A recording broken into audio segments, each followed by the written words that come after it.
Hey, Miguel Arati, and you're back here with the CRP Cage Rage podcast, looking at another wage rage for the UFC on ESPN 5 card. The card coming live to us this Saturday, August 3rd, from the Prudential Center in New Jersey, Newark, New Jersey, the main event. And that's what I'm going to talk about with my sidekick, Devin Miller. The main event, 5 rounds in the welterweight division. Robbie Lawler versus Colby Covington. A lot to talk about in this fight. Covington coming in at the books. A minus 225 favorite. Lawler underdog at plus 185. Devin, how you doing? I'm doing good, Miguel. And you mentioning that this is in Newark, it actually took me and my buddy Brian somewhat by surprise to see that this event, that the main card is actually starting at 3 p.m. in the afternoon on ESPN. So that's just something to take in note for anybody that plans on tuning into this event this weekend, is that it will actually be a afternoon show. The main card starts at 3 o'clock, so Covington and Lawler should probably be getting in there sometime between 5 and 6 o'clock in the afternoon, which is somewhat. I'm not really sure if it was just a scheduling conflict with ESPN or what the issue exactly is, but that's one thing to take a note. The other thing that there's so much we're going to talk about with this fight, but this is a pivotal fight for what I believe is right now the best division in the UFC. Miguel, we've got a champion who's kind of sidelined right now, but he's a new champion, dominant, new star for this division, Kamaru Usman. You got the former champion Tyron Woodley right there behind him, and then you got Colby Covington, who's a former interim champion that they gave a belt to, and then of course you got Jorge Masvidal right underneath that, on his highest, biggest run of his career, coming off the biggest win of his career, and then new upstarts like Leon Edwards right underneath him, and guys like Ponzinibbio, and we got Diaz and Pettis coming up, and here we got the former champion Robbie Lawler taking on the number 2 in the division. So this is a really hot division with a lot of notable names. And this is a risky fight for Colby Covington. What do you think? Yeah, Dana White is in the news, as he always is, and he states that, Covington is guaranteed the title shot with a win. And, most people sort of feel, especially with, the parity in the division, that Covington's put in the work to beat that, when he got the interim belt, he should have already maybe gotten a title shot, right? So if he's going to fight in between as he waits for Usman to get ready, Lawler is about as tough a customer as you're going to, find on the other end. The last time we saw Lawler, things didn't go his way against Ben Askren. But, Lawler looked very good and very aggressive in the couple of minutes where he got to work in that fight. And I'm excited to see Lawler again. With Covington, you're really talking about a guy that, I think he's here partly because of his personality. I know he's got a 14-1 record, which, can only be considered terrific. But, in this fight, he's short, on experience. And I think, if that comes in, in a long fight and stuff like that, that Lawler's in a very similar situation to Masvidal was heading into his fight with Ben Askren. I mentioned to you, I said, if I could talk to George, I would tell him, you got to win this one. Lawler's a different beast in a different spot in his career, but I would tell him, you kind of got to win this one, Bob, Robbie. If not, you are going to be in the, you win that, you're right back in the title picture, a bigger money fight, and the motivation to come back.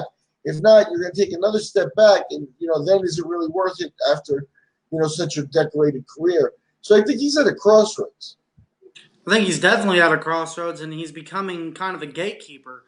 And, we talked last week going in with the RDA Leon Edwards fight that there's different stages of being a gatekeeper, and how RDA right now is fulfilling this role of you beat RDA, you're going to become a top 5 legit title contender with Usman and Leon Edwards now, and before that Colby Covington beating him. Well, Robbie Lawler, RDA got in that position by winning a decision over Robbie Lawler.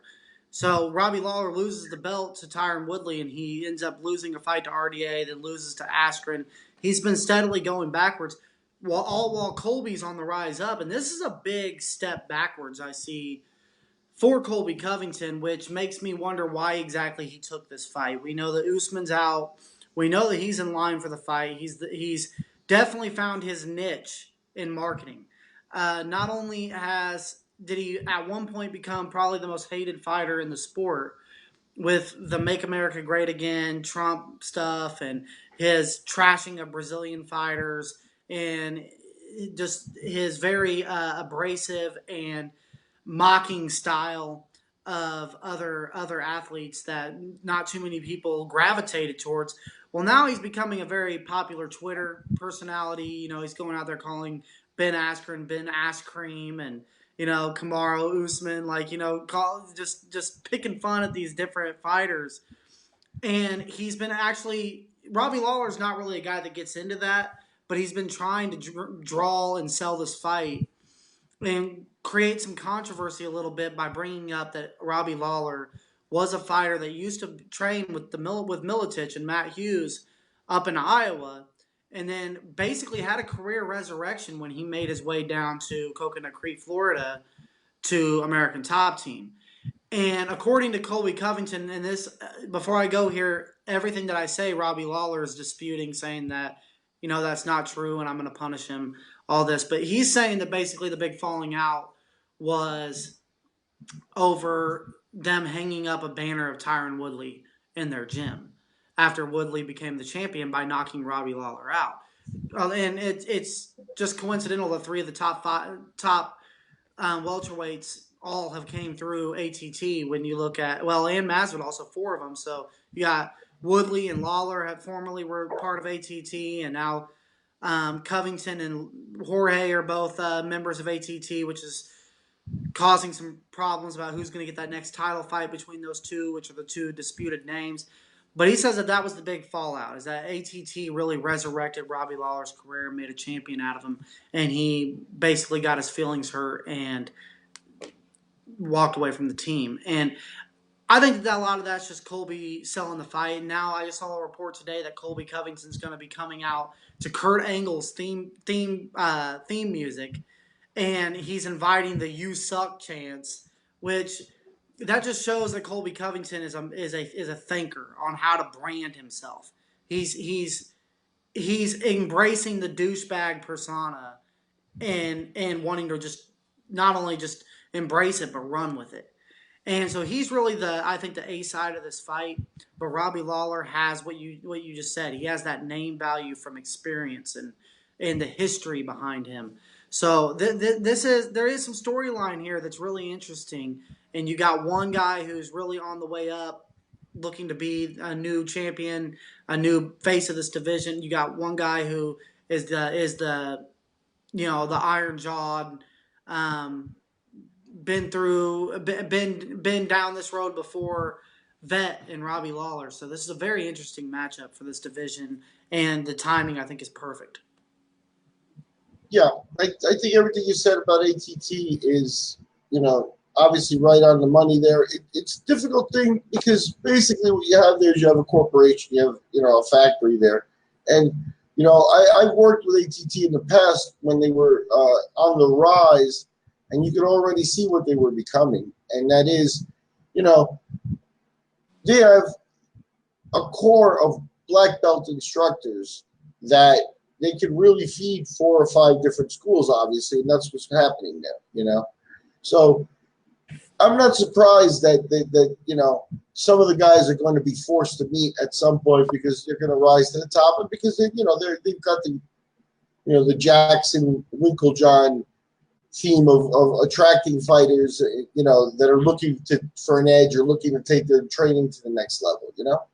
They got to be prepared for this. They got to be prepared for Dean Thomas in one corner and Laborio in the other corner, or Billy Patton, their boxing coach, or whoever. The team. I think the team is relatively prepared for that, but you really, again, it calls on the matchmakers to know, which fights might go down and might be pretty good, and which fights, you might get an 80% fight because they're not going to go 100%.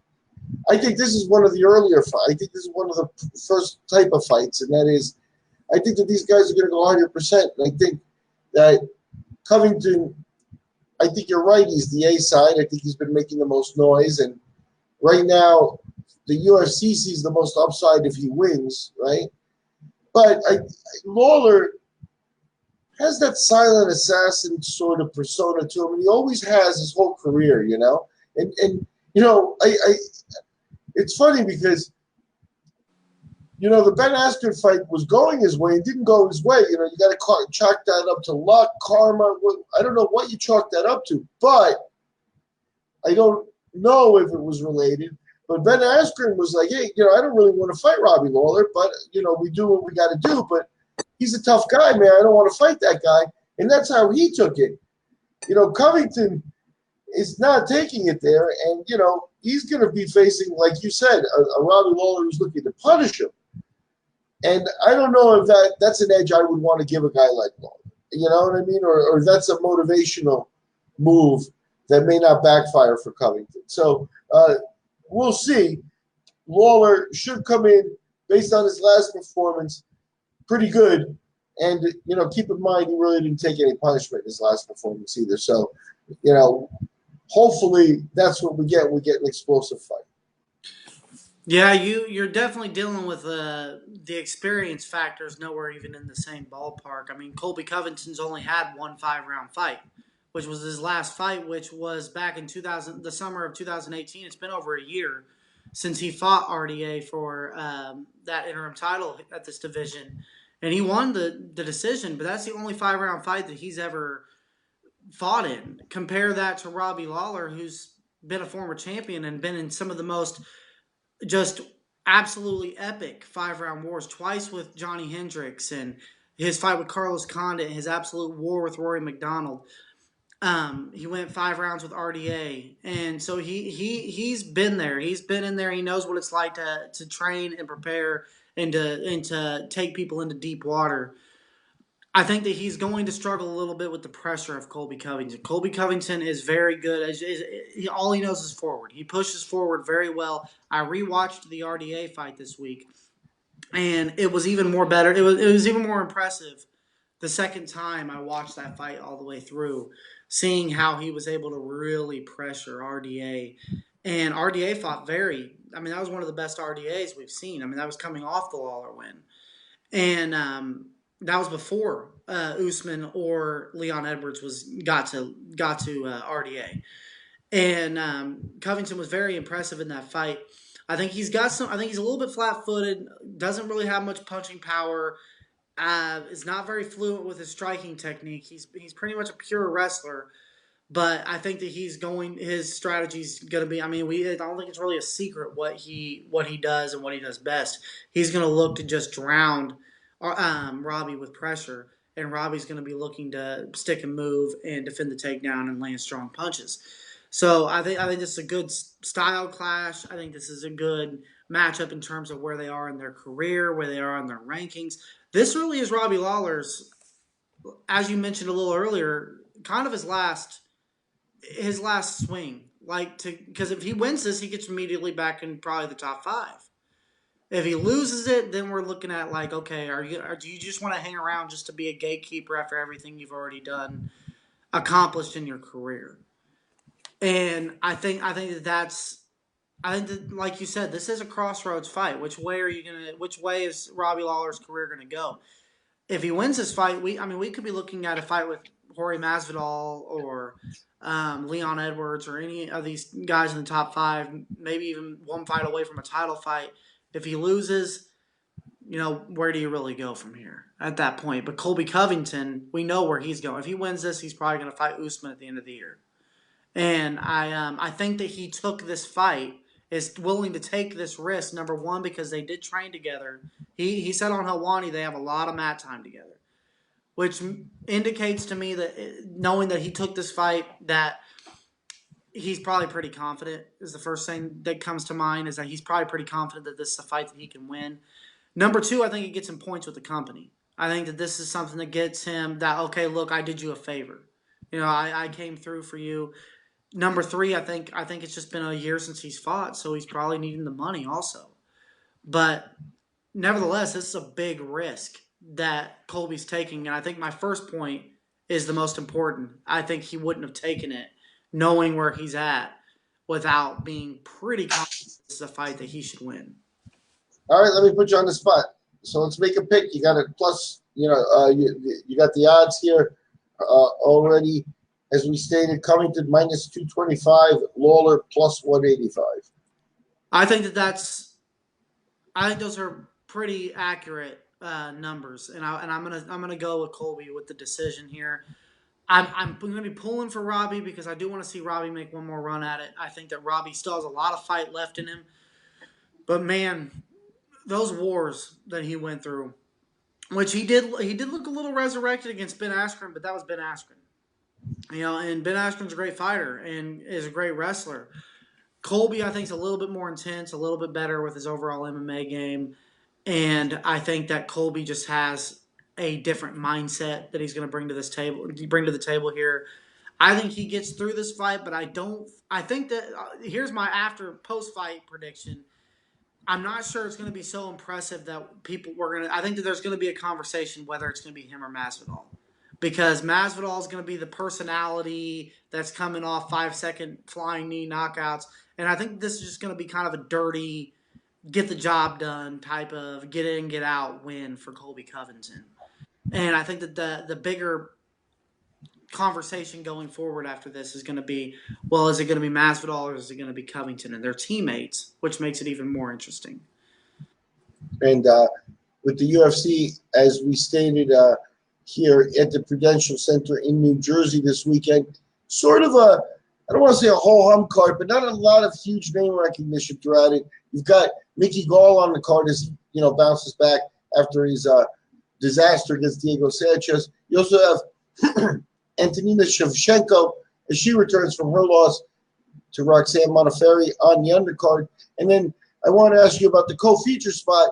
In the co-features, we've got lightweights, and this is a battle of guys with a lot of ring time, a lot of UFC time, real veterans, Clay Guida and Jim Miller. How do you see this one? Right now, Miller coming in. Miller fighting at home and is a minus 175 favorite. Guida plus 155. I think these are two guys that, you want to talk about earning their due, paying their dues and for this company. I think this is going to be something like 30 or 31 fights in the octagon now for Jim Miller.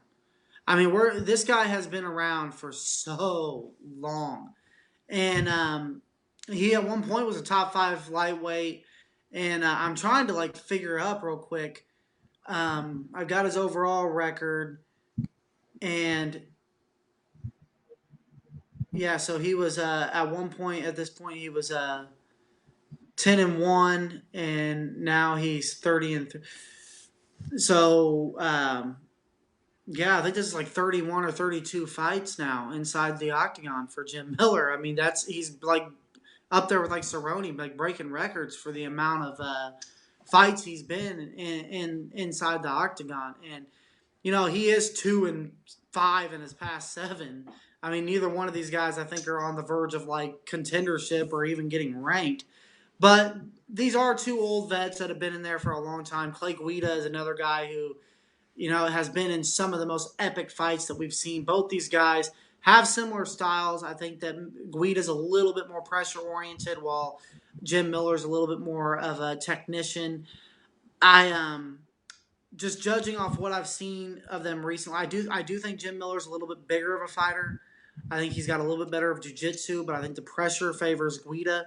I don't think Guida will get submitted, and but I do think he can win the wrestling. I think this is a very close fight. I think the striking favors Jim Miller. But I think I'm going to go with Guida by a decision. Very close decision, though. I think that this will be a good fight. I think that I just think that Guida might be a little bit better of a wrestler and put a little bit more pressure, be a little bit more pressure-oriented in this fight. I could be wrong because he's fought, I think, down at 45. And he was getting diced up a little bit by BJ Penn, but he's 3-1 in his last 4 with wins over guys like Eric Koch and Joe Lozon. Eric Koch's fighting at 170 now, and he beat BJ Penn, which is insane much, which is a different conversation that we need to have, Miguel. but with him getting ready to fight Nick Lentz. But I think I'm going to go with a decision win for Clay Guida in this fight.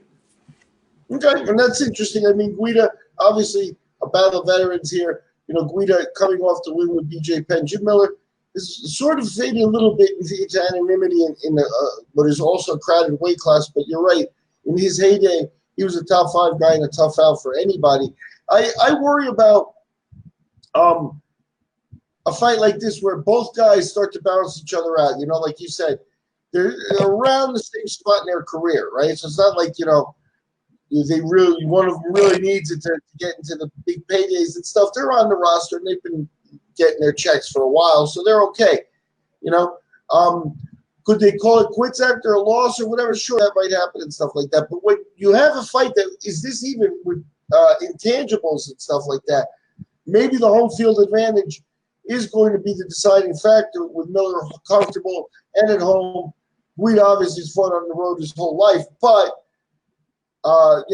just the additional rest and stuff and familiarity with the boxing commissions and being able to do your medical exams without being on time pressure and things. Maybe that'll make a difference for Miller because I see this as a pick-em fight. Mm-hmm. Yeah, so do I. I think it can go either way for sure. But it's good to see that the UFC is still booking fights for guys who are definitely past their prime but gave us a lot of great memories. And I think matchmaking them appropriately. This is an appropriate matchup for where they're at in their career right now. Yeah, so, you mentioned Joe Lazo. Both guys have fought him, and they have UFC's got a crop of these guys that they could create some interesting matchmaking. And I think, for a different conversation, I think BJ Penn should not be included in that crop, but that's just my opinion. At any rate, I'm Miguel Dorati, and that is Devin Miller. We are reviewing the UFC on ESPN 5's main events. The card is set for this Saturday, August 3rd at the Prudential Center. Odd start time in the mid-afternoon, Pacific, East Coast time, rather, around 3 p.m., so check your local listings. And Dev has picked Covington and Clay Guida with the upset. And his 2 picks for wage range this week. And, I may defer on both of them, but we'll keep track of them either way. It doesn't matter. Fun times for the fights. Actually, like we said, a little bit light on name recognition on the undercard, but obviously for the UFC heads, we got to watch every fight. So I'm Miguel Dorati. That's Devin Miller. Devin, any final words? Nope. I think we mentioned it all, Miguel. All righty. We're going to cut off, and we'll talk to you guys after the fights.